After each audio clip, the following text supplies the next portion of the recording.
한밤 뉴욕 증시를 수놓았던 뜨거운 종목과 인사이트를 확인해봅니다. 이항영의 월가이드 시작합니다. MTN 이항영 전문위원 모셨습니다. 안녕하십니까? 네, 안녕하세요. 네, 안녕하십니까? 오늘은 하스탁 열어보기 전에 아무래도 날이 날인 만큼 FOMC에 대한 얘기를 잠시 들어보려고 하는데요. 위원님은 오늘 FOMC 결과 어떻게 보셨습니까? 네, 어제 그제 계속 일관되게 말씀드렸었는데요. 어느 정도 이번에 기준금리가 인상이 멈출 것이라는 것은 다들 이제 이해를 하셨을 것 같습니다. 네네. 다만 이제 그럼에도 불구하고 한 차례 정도 금리는 추가 인상을 좀 시사하지 않을까라는 정도였는데요. 아쉽게도 금리는 멈춤은 했는데요. 네. 멈춤했는데 두 차례 더 인상 가능성을 이제 강력히 시사했죠. 그렇죠. 여기에서부터 많은 분들이 흔들리기도 했었고 그 이후에서 아니 괜찮은가 하는 헷갈리는 그런 모습입니다. 예. 여하튼 오늘 주가 자체는 지수를 보시면 다우지수는 약간 쉬었지만 S&P 500은 강보합으로 끝났고요. 나스닥 같은 경우는 또 의외로 그냥 쭉 올라가는 모습. 맞습니다. 그러면서 여러분들이 가장 큰 관심이 지금 대한민국의 주식이 세 개가 있죠. 세 개 플러스 하나 정도 있는데요. 테슬라는 아쉽지만 14일 만에 약한 멈춤이 나왔습니다. 뭐 어느 정도 자연스럽게 했고요. 엔비디아는 아무런 관심 없다 하면서 4%가 또 올라가면서 사상치 효과 1조 달러 터치하고 나서 그냥 오늘 쭉 올라가는 모습. 예. 알게 모르게 어저께 잠시 일부 증권사에서 UBS에서 투자 의견을 내렸던 애플이 오늘 또 상큼 올라가면서 또 사상치 효과를 또 찍어놨고요. 그렇군요. 그리고 또 마이크로소프트 이제 절대 멀지 않은 그런 순간까지 와 있는데요. 여튼 그 정도가 잘 나가고 있는데 말씀드렸다시피 금리는 10번 만에 멈췄는데요. 점도표 다 확인하셨겠지만 두 차례 더 금리 인상을 강력히 시사했습니다. 제롬 파월의 통상 인터뷰는 20-30분 정도 하는데요. 오늘 그 의미 그리고 많은 사람들이 동의했냐 이런 거에 대한 질문이 많았는데요. 저는 오늘 모든 질문 답변 중에 어떤 답변의 오늘 핵심은 딱 문장 하나로 좀 끝날 수 있다고 보고 있거든요. 인플레이션의 어떤 둔화를 위해서 지금 10차례 집중적으로 계속 올려놨는데 그래서 내린 결론은 약간의 인플레이션을 완화시키는 노력에 약간의 진전이 있다는 표현을 썼습니다. 프로그레스가 어느 정도 있다. 그렇지만 문제는 그 다음 문장이 있는 거죠. 그렇지만 충분하지 않다는 말이 들어왔습니다. 그러니까 바로 충분하지 않다. 어느 정도 가시적인 성과는 있었죠. 그렇지만 아직까지 충분하지 않다. 전 이 한 문장으로 오늘 30분의 내용 그리고 점도표 그리고 그 안에서 성명서 모양을 다 끝낼 수 있다고 보고 있습니다. 그래서 거기에 모든 것을 담겨있다고 좀 보고 있고요. 네. 그럼 이제 그 다음번에 아마 시청자분들 질문 그리고 방송을 들으시면 다 후에 VOD 보시면 질문 결과 하나라고 보고 있습니다. 그럼에도 불구하고 주가는 왜 견조했냐 이거잖아요. 이것도 그렇죠. 저희가 이번 주 들어서 똑같은 말씀드렸지만 미국 역사상으로 보면 최근에 한 20년만 보더라도 주요 이벤트가 3개가 있습니다. 이 그림인데요. 주요 이벤트는 3개가 뭐냐면 매달 발표된 CPI 그리고 고용보고서는 매달 월초에 발표되죠. 그렇죠. 그리고 1년에 8번, 9번 정도 발표하는 FOMC인데요. 한 차례도 빼놓지 않고 물론 하루하루 보면 떨어진 날도 있지만 최근에 21년 동안의 역사를 보면 플러스가 났습니다. 평균적으로 보면. 그래서 늘 말씀드리지만 크게 그 이벤트에 너무 우리가 민감하게 볼 필요 없다라는 생각 어제도 말씀드렸고요. 그럼 뭐냐? 미국 주식은 결국은 이익의 변수거든요. 그러니까 그것만 생각하시면 되겠습니다. 이익이 꾸준하게 1975년 이후 그 전부터 꾸준히 올라와 있다는 거죠. 거기에 모든 것이 답이 있겠고요. 이 올해 같은 경우에도 지금 전반적으로 이익 전망이 낮춰지다가 한 달 전부터 이익 전망이 떨어지지 않고 약간씩 우상향하는 모습을 약간 보이고 있거든요. 거기에 지금 답이 있고요. 특히 2분기까지, 3분기, 2분기까지 모르겠으나 3분기에 일정 수준 전년 동기 대비 플러스 4분기에는 8% 정도 이익 증가가 예상되고 있거든요. 컨센서스가. 전 거기에 여러분들의 좀 방점을 찍으셔야 될 것 같고요. 시장이 너무 어렵다, 너무 복잡하다, 주식시장에 대해서 이벤트가 많다, 걱정이 많다. 오늘도 딱 발표되면은요, 또 수많은 사람이 이럽니다. 이걸로 끝이 아닐 거다. 또 수많은 리테일, 소매 판매도 나와야죠. 그렇죠. 또 그러면 연준 인사들이 다음 주부터 이번 주까지 한 2주 동안 쉬었기 때문에 연준 인사들 또 다른 발표가 얘기를 계속 하겠죠. 있겠습니다. 그리고 7, 8월 되면 또 잭슨 밀팅 얘기가 나오면서 일부 언론이나 일부 하시는 그 경제지 보면 잭슨 밀팅 또 큰일 날 것 같이 얘기하는데요. 좀 외람되지만 너무 큰 걱정하실 필요가 없다. 걱정하면 뭐합니까? 새벽에. 저는 그냥 일상생활 잘 하시고 좀 한 걸음 물러서서 주식시장을 좀 완만하게 좀 한 걸음 떨어져서 좀 장기적으로 보시라 이렇게 조언을 드리고 싶네요. 알겠습니다. 걱정이 많으면 결국 일을 그르칠 때가 많더라고요. 예, 미국 주식은 이익의 변수다라는 말씀 새겨 들으면서 과연 그 이익의 변수를 실제 주가로 나타내고 있는 종목들 오늘 핫스탁에 포함되어 있을지 핫스탁 첫 번째 스탁부터 열어보도록 하겠습니다. 첫 번째는 다든 레스토랑입니다. 소비도나 잘 모르겠는데 라는 듯한 그런 다든 레스토랑의 주가거든요. 주가가 사상 최고치를 또 경신을 했습니다. 이번에 또 기업 인수얘기도 있던데 외연 확장까지 아주 견조합니다. 네, 제가 오늘 첫 번째 주식으로 다든 레스토랑을 주목하는 것은 이제 우리가 익숙한 브랜드는 몇 개 없습니다. 저 자신 이 중에서 두 군데 정도 가봤고요. 예. 많은 걸 가본 적은 없는데요. 일단은 지금 최근 들어서 IT가 훅 올라가면서 그렇죠. 금년 봄 한 4, 5월까지 이런 다든 레스토랑, 맥도날드, 펩시콜라, 코카콜라 이런 것들 잘 나갔었거든요. 예. 그렇지만 워낙 지금 IT에 저 AI가 강풍이 불면서 이런 것들이 약간 쉬었어. 그럴 수밖에 없죠. 많은 분들이 관심이 사라졌습니다. 네네. 그렇지만 냉정히 보면은요, 엔비디아는 몇몇 종목 제외하고는요, 6월 달에 IT의 상승률이 그렇게 높지 않습니다. IT 섹터별로 보면. 그렇지만 그 시장 긍정적으로 보셔야 되는 것이 IT 아닌 것들, 성장주 아닌 것들의 주가의 반등이 지금 나오고 있습니다. 예. 그것은 그만큼 너무 한쪽으로 치였던 것이 좀 완화되는 거죠. 그것은 결국 말씀드렸다시피 상승 종목 추세의 확산이라고 이해하셔야 되겠습니다. 그래서 한두 종목만 가시면 안 되겠고요. 좀 넓혀야 되겠다라고 보셔야 되겠습니다. 그래서 이런 것들은 엄청 좋은 회사임에도 불구하고 많은 분들이 관심이 없는 것들입니다. 예. 꼭 다른 레스토랑이 아니더라도 다른 것도 마찬가지입니다. IT 한쪽에 집중되게 올라가면 주가는 멀리 못 가거든요. 그렇죠. 결국은 크게 또 조정받을 일이 멀지 않아 온다고 좀 보고 있기 때문에 그런 관점에서 보셔야 되겠고요. 참고적으로 다른 레스토랑 같은 경우에는 여러분들이 잘 인식을 안 하셔서 그렇죠. 이게 지금 우리 포천 500에서도 상당히 높이 가 있는 그런 회사라고 보셔야 되겠고요. 종업원 수가 무려 실제로 보면 18만 명입니다. 그래서 그 엄청나게 많은 종업원 수를 또 기록하고 있는 그런 예. 기업이라고 보셔야 되겠습니다. 6월 20일 날 실적 발표가 예상되는데 생각보다 상당히 좋게 나올 가능성이 있다라고 보셔야 되겠고요. 3월 달에는 실적 발표 위에 잇따라 목표 주가가 상승했던 기억이 있습니다. 그럼 또 꼭 이 주식뿐만 아니라 맥도날드 같은 것도 좀 보실 필요가 있겠고요. 네네. 치폴레 같은 경우는 지금 사상체육과에서 계속 횡보하고 있는데 이런 것도 또 같은 시리즈들이기 때문에 여러분들 너무 한쪽에만 치우친 종목보다는 좀 종목을 좀 다양하게 보실 필요가 있다. 그래서 오늘 소개해드렸습니다. 알겠습니다. 뭐 연중 최고가도 아니고요. 사상 최고가 랠리입니다. 그렇기 때문에 그게 뭐 의미하는 바가 충분히 있다고 보여지고요. 관련주에 대해서 치폴레, 맥도날드까지 한번 확인해 보도록 하겠습니다. 두 번째 스탁 열어보죠. 두 번째 스탁은 블랙록입니다. 향후 5년 안에 수익이 2배가 될 것이다. 투자자의 날 행사를 통해서 자신감을 강력하게 드러냈는데요. 뭐 레리 핑크 CEO가 이제 또 고령이다 보니까 후계자 얘기도 많이 나오고 그렇던데 지금 현재 어떤 상황인가요? 네, 블랙록은 세계 최대의 자산 운용사라고 많은 분들 아실 것 같습니다. 국내에서도 여러분들이 은행이나 이런 데서 펀드나 이런 거 하시보면 아이쉐어스라고 대표적인 브랜드가 네, 있거든요. 그렇죠. 그러니까 대부분이 블랙록이 세계 1위 회사라고 보셔야 되겠습니다. 그렇지만 이 주식이 재작년에 이제 거의 $1,000에 육박했다가 작년에 주가가 상당히 안 좋았습니다. 그랬군요. 네, 근데 그 이유가 한 두 가지 정도 있다라고 먼저 좀 말씀드리겠는데요.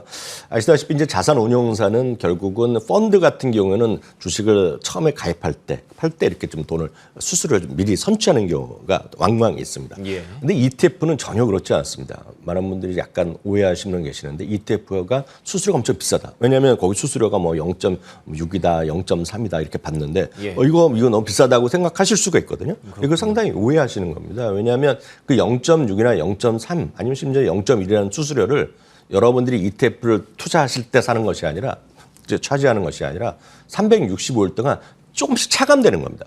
그래서 그렇기 때문에 0.61, 0.6 받는 게 아닙니다. 0.6 나누기 365 하시면 됩니다. 아, 그렇군요. 그래서 ETF는 상당히 그 비용에 대한 부담이 실제로 거의 없다라고 하더라도 저는 맞다라고 보고 있는데 그럼 문제가 뭐냐? 그 AUM이라는 항목이 중요합니다. Asset Under Management인데요. 그래서 지금 자산 규모가 얼마만큼 커졌냐 작아졌냐는 건데요.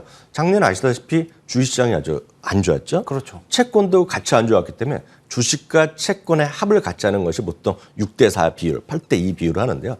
주식과 채권의 공통 6대4 대표적인 펀드 비율인데요. 이것이 30년 만에 최악의 결과가 나타났습니다. 작년에 쉽게 얘기해서 주식도 떨어지고 채권도 떨어진 해였거든요. 그러니까 이 회사가 신규에 대한 펀드의 가입은 계속 늘어나는 거 맞지만 운용 자산의 규모가 축소되니까 방금 말씀드렸던 0.6, 0.3이 자기네 몫이 줄어든 겁니다. 그게 이제 그래서 이제 수익이 많이 줄어들었다는 것이 첫 번째 요인이 되겠고요. 하나 더 말씀드리면 이 경쟁자가 뱅가드입니다. 뱅가드. 근데 뱅가드가 작년과 재작년부터 해갖고 엄청나게 마케팅을 한 게 뭐냐면 1위 회사의 격차가 커졌는데 좀 쉽게 얘기해서 블랙락의 점유율이 줄고 뱅가드가 올라갔습니다. 뱅가드가 올라간 이유는 기존의 뮤추얼 펀드 시장에서 적극적으로 이들이 마케팅을 통해서 ETF 시장에 들어왔습니다. 예. 그렇기 때문에 점유율이 약간 떨어졌고 말씀드렸다시피 수익이 줄어들었다. 이 부분이 주가에 안 좋았던 부분인데요. 그렇군요. 반대로 지금은 어떠냐? 네. 지금 주식 상당히 좋아지고 있죠. 예. 채권도 지금 채권에 많이 할정 올해 상당히 조금 내려가는 분위기거든요. 실질 금리 이런 것들 보면 그러네요. 이런 거 네. 보면 양쪽 모두에서 돈을 벌 수 있는 어떤 찬스가 생긴다라고 보셔야 되겠습니다. 그 다음 그림이 이 그림인데요. 네. 저희가 지금 이 아래 위에 있는 게 적정 주가랑 아래 있는 게 주가인데요. 차이 많이 적정 나네요. 주가보다 아래 상당히 있는 것은 장기적으로 보면 상당히 좋은 어떤 매수 포인트가 될 수 있습니다. 그렇죠. 물론 우리가 타이밍을 정확히 들 수 없지만은요. 바로 이런 그림이 딱 언제였었냐면 작년 11월, 12월에 저희 이 방송, 이 프로그램 통해서 많이 보여드렸던 항목들이 테슬라, 마이크로소프트, 애플 이런 것들이었습니다. 구글 예. 이런 것들이었거든요. 근데 지금은 그게 다 위에가 있죠. 그렇죠. 그래서 예. 장기적으로 보면 적정 주가보다 좀 아래에 있는 것들 보면 상당히 찬스가 있을 거다. 그리고 이런 것들이 이익이 증가한다는 기대감. 그래서 레리 핑크 회장 같은 경우가 미국에서 제이미 다이먼 회장과 더불어서 가장 존경받는 금융 CEO인데요. 이분들이 뭐 2년, 5년 안에 2배 간다는 것 자체가 허튼 소리 아닐 거다. 그래서 이런 것들은 장기적으로 보면 좀 매수할 만한 그런 가격대인 것은 분명하다라고 일단 이해하시면 되겠고요. 네. 참고적으로 보면 1분기 실적 발표 이후에 목표 주가 상향한 곳도 많고 네. 하향한 곳 한 군데 정도 있지만 큰 틀에서 보면 상당히 좀 긍정적인 가격대다라고 좀 말씀드릴 수 있겠네요. 알겠습니다. 예, 현재 주가와 흐름의 적정 주가의 그 차이가 좀 많이 나는 거 다시 한번 확인할 수가 있었네요. 블랙록까지 확인해봤고요. 자, 세 번째 하스탁 열어보겠습니다. 세 번째 하스탁은 얼타뷰티입니다. 럭셔리 시장 확대로 부활할 것이다. 최근에 사실 주가가 급락이 좀 나왔었는데 다시 한번 반등을 하고 있습니다. 루프캐피탈에서 럭셔리 확대가 긍정적이라면서 목표 주가를 $520까지 상향했는데요. 지금부터 좀 랠리가 시작될 수 있을지 궁금합니다. 주식 주가가 그렇게 만만하게 좀 올라갈 수 있는 환경은 아닙니다. 왜냐하면 작년부터 해서 올해 초까지 해서 워낙 주가가 많이 올라갔었기 때문에. 그렇군요. 그다음에 이제 네. 실적이 나왔는데 실적이 썩 좋지 않게 나왔거든요. 생각만큼은 좋지 않았고 가이던스가 좋지 않았기 때문에 예. 주가가 그 이후에 주가가 많이 내렸고 목표 주가도 많이 내려간 것이 사실이 되겠습니다. 그리고 얼타뷰티가 초기에는 이제 워낙 온라인 쪽뿐만 아니라 오프라인 쪽에서 확고한 지지력이 있었는데요. 그 이후에 이제 엘프란 것들이 나오면서 엘프의 어떤 선호도에서 MZ세대에 좀 밀려가는 모습이었습니다. 그렇군요. 그런 것들이 이제 그런 거죠. 그래서 한쪽에서는 소위 얼타뷰티가 위로도 가고, 그러니까 럭셔리 쪽도 가고, 약간 저렴한 쪽도 같이 가다 보니까 약간 끼인 모습이 있는 거죠. 예를 들어서 얼타뷰티가 우리나라에 안 들어와 있지만 우리나라 보면 딱 이 정도라고 보시면 되겠습니다. 올리브영보다는 훨씬 규모가 크고, 네. 그 매장 자체의 사이즈가 예. 보고. 예를 들어서 세프라보다는 구성이 훨씬 다양하죠. 세프라는 아시다시피 루이비통이 하는 거거든요. 네. 세프라에는 좀 저렴한 건 없죠, 거의. 거의 그렇겠죠? 하이 브랜드 위주로 가 있기 때문에 거기에서 약간 중간층이고 여기서 보면 뭐 손톱도 하고 머리 메이크업하고 다 같이 있는 복합 매장이라고 보셔야 되겠는데 약간 뭔가 좀 낀 그런 느낌은 질 수 없습니다. 그렇구나. 다만 그래서 이제 네. 자체 브랜드도 많이 했는데 이런 것들이 약간 한계가 있었는데 그나마 목표 주가나 투자 의견이 상당히 좋지 않았던 것도 분명한 사실인데요. 말씀하셨다시피 지금 일부 증권사에서 루프캐피탈 같은 경우에서 중립에서 매수를 올렸다고 보셔야 되겠습니다. 예. 이 화면 보시면 지난 실적 발표 이후에 투자 의견 자체가 바뀐 건 없겠지만 전부 다 빨갛게 나오고 있지 그러네요. 않습니까? 예. 그래서 목표 주가가 쭉 내려갔는데요. 네. 이런 주식은 뭐 단기적으로 최근에 보면 너무 빠졌기 때문에 올라갈 수 있죠. 예. 그렇지만 크게 지금 장기적으로 보기에는 어렵고요. 좀 장기적으로 보면 천천히 좀 담아가는 정도는 될 것 같습니다. 그래서 이것도 역시 적정 주가를 한번 같이 보겠는데요. 네. 이 화면 보시면 적정 주가랑 목표 주가를 보면 여전히 적정 주가 대비 상당히 많이 올라가 있었단 말이죠. 많이 올라가 네, 최근에는 이제 주가가 좀 약간 좁혀진 것도 맞고요. 예. 다만 이제 적정 주가라는 항목에 대해서 다시 한번 제가 오늘 소개해드리면 적정 주가라는 것은 우리 개인 투자가가 보통 개인분들이 구하기는 쉽지 않다고 보셔야 될 것 같습니다. 그래서 이거는 우리가 어떤 권위 있는 곳에 수치를 받아들여야 되는데 국내 일부 증권사에서 이런 건 차트나 이런 거 보실 수 있는데요. 이런 것들은 쉽게 얘기해서 모닝스타에서 나오는 수치를 받아갖고 제공하는 겁니다. 그래서 모닝스타 같은 경우에는 대표적으로 캐시플로우 같은 걸 많이 보고요. 에비타 이런 거 보면서 그거를 가장 중요한 변수 중에 하나는 금리의 변수입니다. 그래서 금리가 좀 낮아지고 앞으로 좀 낮아지고 실질 금리가 좀 낮아지는 게 보시다면 적정 주가 좀 따라 올라가는 그렇겠네요. 그래서 그런 것들 그래서 적정 주가 최근에 약간 올라가는 것들은 금리가 실질 금리가 조금씩 내려오는 그런 것을 있다라고 보셔야 될 것 같고요. 그런 경우에 너무 벌어지거나 아니면 앞서 됐던 블랙락 같은 많이 내려온 거 좀 보셔야 되겠고요. 많이 섹터별로 보면 지금 적정 주가의 괴리도가 거의 없거나 오히려 적정 주가부터 밑에 있는 거를 제가 참고적으로 말씀드리면 금융주의 상당수가 적정 주가 아래에 와 있습니다. 그러니까 비슷하거나 아래에 와 있고요. 또 하나 섹터로 보면 헬스케어 섹터가 되겠습니다. 그러니까 헬스케어 섹터 같은 경우가 특히 오늘 이제 저희가 특징주로 다루진 않았지만 오늘 그나마 우리나라에서는 그렇게 관심이 있지 않은 섹터가 있습니다. 우리 혹시 실시간 차트가 우리 부조에서 준비되면 보여주시면 좋겠는데 유나이티드 헬스그룹이라고 있습니다. 오늘 좀 많이 빠지지 유나이티드 헬스그룹이 오늘 10% 정도 떨어졌거든요. 근데 이런 것들이 보면 몇 가지 이유가 있습니다. 근데 특히 보면 오늘 골드만삭스에서 쉽게 해서 투자자 인베스터 IR 같은 걸 했는데요.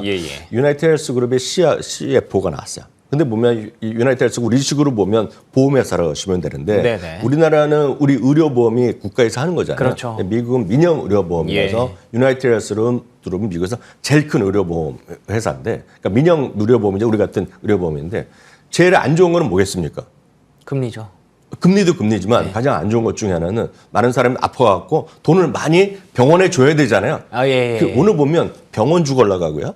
오늘 보면 의료기기가 올라갔는데 저게 떨어졌는데 왜냐하면 그동안 1, 2년 동안 지금 팬데믹 때 지금 많이 아픈 사람도 잘 수술을 안 했잖아요. 근데 지금 보면 나이 든 분들의 외과 수술이 엄청 늘어났습니다. 지금. 그러니까 비용이 늘어난 거예요. 그래서 오늘 저런 것들이 많이 떨어졌다는 것까지 참고적으로 말씀드립니다. 알겠습니다. 금융주와 헬스케어주 하지만 적정 주가와의 차이는 계속 좀 벌어지고 있다는 거 이것도 투자 포인트에 활용하시면 좋을 것 같네요. 자, 그러면 오늘 인사이트 확인해 보도록 하겠습니다. 오늘의 인사이트는 어떤 내용일까요?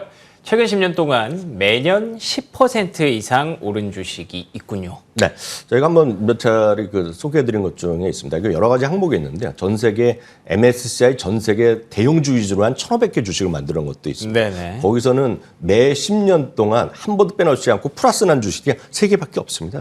그 정도로 흔치 않은 건데 여기는 더 하나 더 떴습니다. 전 세계에서 8만 5천 개 주식을 CNBC에서 조사한 거예요. 했더니 여기서 최근 10년 동안요. 매년 한 해도 빠르지 않고 10% 이상 올라간 주식 저도 몰랐습니다. 궁금한데요. 딱 하나 있다는 겁니다. 하나예요? 8만 5천 개 중에 딱 하나 있는 것이 휴메나입니다. 휴메나가 오늘 마침 주가도 10% 이상 떨어졌어요. 이게 말씀드렸다시피 앞서 유나이티드 헬스그룹 1위 회사입니다. 의료보험 기업에 이거는 3위 회사입니다. 3위. 그러니까 같이 오늘 가만히 딱 떨어진 겁니다. 그래서 이런 것들은 장기적으로 보면 물론 수수료 많이 늘어서 안 좋죠. 그렇지만 이런 것들은 오히려 지금 장기적으로 볼만한 그런 갑자기 떨어졌기 때문에 외부적인 요인으로 그렇게 보셔야 되겠는데요. 참고적으로 말씀드리면 대형 건강공업 및 헬스케어 한다는 거는 이들이 널싱홈이라든가 병원까지 같이 한다는 겁니다. 그러니까 우리나라 약간 법이 다르기 때문에 의료보험회사가 병원 단다라고 보시면 될 것 같고요. 건강관리 서비스랑 원격 의료 같은 곳에 들어가면서 성장성도 좀 추가하는 거라고 보셔야 되겠는데요. 말씀드렸다시피 출발 자체는 이제 어르신들을 보호하는 널싱홈이라고 그러거든요, 영어로요. 널싱홈부터 시작해서 병원, 건강보험으로 사업을 늘여놨고요. 이 회사가 폴춘 500 중에서 우리나라에 익숙하지 않지만 폴춘 500에서 42위에 있는 규모입니다. 그러니까 엄청나게 큰 회사라고 일단 보셔야 되겠고요. 최근 10년 동안의 수익률을 한번 보시면 좀 대단한 거로 볼 수밖에 없죠. 2013년인데 그 전에 약간 이슈가 있어서 많이 올랐고요. 그 이후에 보면 40%, 25%, 14% 등등 오면서 2022년에 11.2%인데요. 올해 어저께까지 오늘장 하기 전까지는 한 13% 정도 올랐는데 오늘 떨어지면서 플러스 2, 3%로 바뀌었죠. 그래서 이런 것들이 정기적인 상징적인 힘이 있는 기업이 보셔야 되겠고요. 이걸 장기적인 그래프로 한번 보여드리면 이게 보면 이제 꾸준하게 올라오는데 오늘 떨어지면서 오늘 이제 연초 대비 좀 떨어지는 그런 예. 모습을 보여줬고 오늘 하루에 11%가 떨어졌다라고 보셔야 되겠습니다. 그러면 이 회사에 대해서 워낙 긍정적인 장기적으로 보면 긍정적으로 볼 수밖에 없는데요. 투자 의견을 네 군데 정도를 소개해드리겠습니다. 도이치뱅크에서는요. 리세션 등 경기 위협에 대한 리스크가 거의 없는 그런 기업이라고 얘기하고 있고요. 네. 목표 주가를 568달러를 제시하고 있습니다. JP모건은 연말까지의 양호한 실적 증가가 기대된다. 얘기하면서 목표 주가 500달러 얘기하고 있습니다. UBS는 업계 평균 이상의 성장세가 기대된다. 얘기하고 있고요. 목표 주가를 역시 520달러를 제시하고 있습니다. 한편 모건 스탠리에서는요. 가장 이 기업들 증권사 중에선 가장 높게 제시하고 그러네요. 있습니다. 네. 헬스케어 시설 및 의료 서비스 관리 업종 내에서 탑픽이라고 얘기하고 있으면서 목표 주가를 637달러까지 얘기를 하고 있습니다. 예. 그래서 이거는 오늘 말씀드린 것은 그만큼 특이한 8만 5천 개 중에 하나밖에 없는 기업이라는 것도 여러분 포인트를 잡으셔야 되겠고요.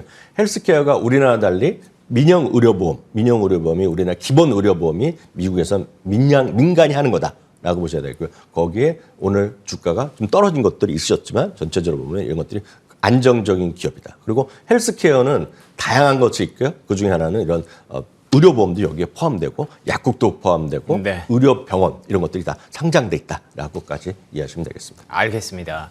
최근에 뭐 CPI도 발표되고 FOMC도 나오고 그리고 또 뭐 소매 판매까지 정말 시장에 봐야 될 지표들이 많습니다만 너무 걱정을 크게 하기보다 이럴 때 결국에 미국 시장은 이익의 변수다라는 점을 꾸준히 상기하시면서 관련해서 갑자기 이렇게 떨어진 종목들에 대한 이유를 한번 찾아보시는 게 투자 포인트에 아주 좋은 팁이 될 것 같습니다. 지금까지 이항용 MTN 전문위원과 함께했습니다. 오늘도 좋은 말씀 고맙습니다.